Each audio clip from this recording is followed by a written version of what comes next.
Welcome to our next short reading and talk to accompany our communion service, our midweek communion service, this one from Wednesday, the 23rd of September. I hope this finds you well. For anybody who may be looking in, not sure who I am, my name is David Gillard and I'm the Vicar of St Elizabeth's in Eastbourne. So, our reading, the one set for this morning, is from the Gospel of Luke, chapter 9, verses 1 to 6. When Jesus had called the 12 together, he gave them power and authority to drive out all demons and to cure diseases.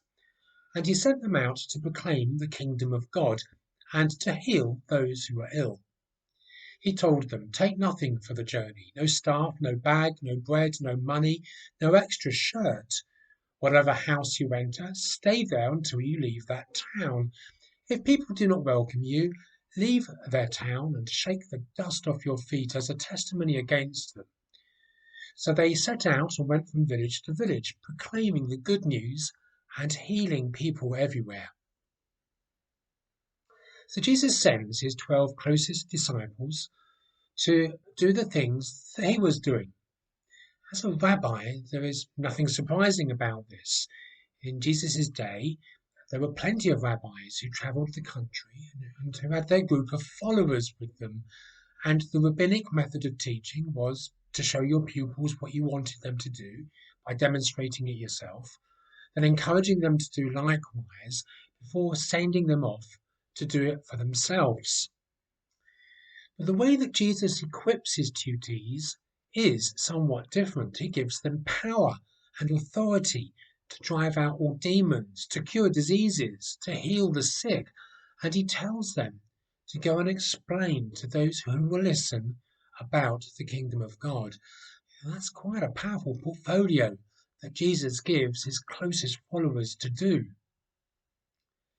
Yet it is interesting that having been given some serious skills and powers, Jesus also says, if people don't respond to your message, move on.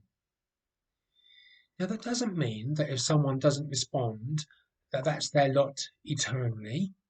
Jesus said that he had come to save the lost, that God so loved the world, all of it, that he was sent. Yet if someone doesn't respond at that moment to Jesus' message, he instructs his disciples move on to places where they will respond.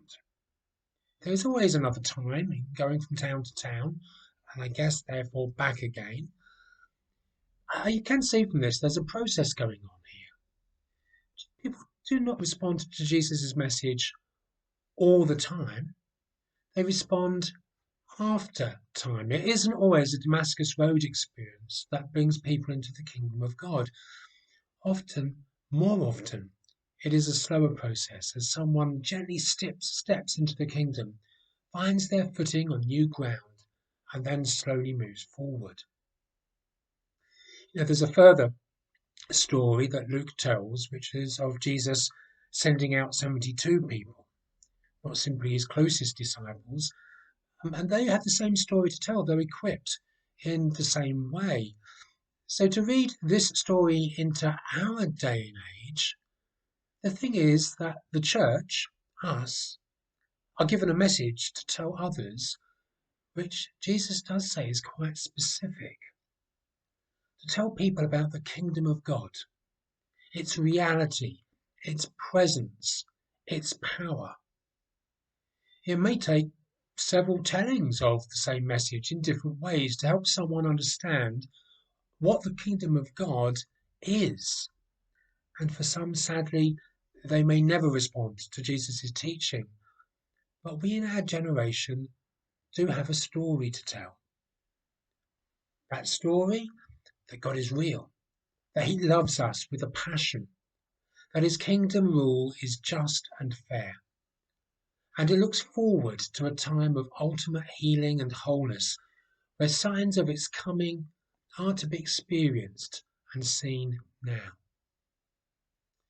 So as you hear that reading, as you respond to that this morning, may it challenge us again to think through afresh what we understand about the kingdom of God and our own place in telling that story.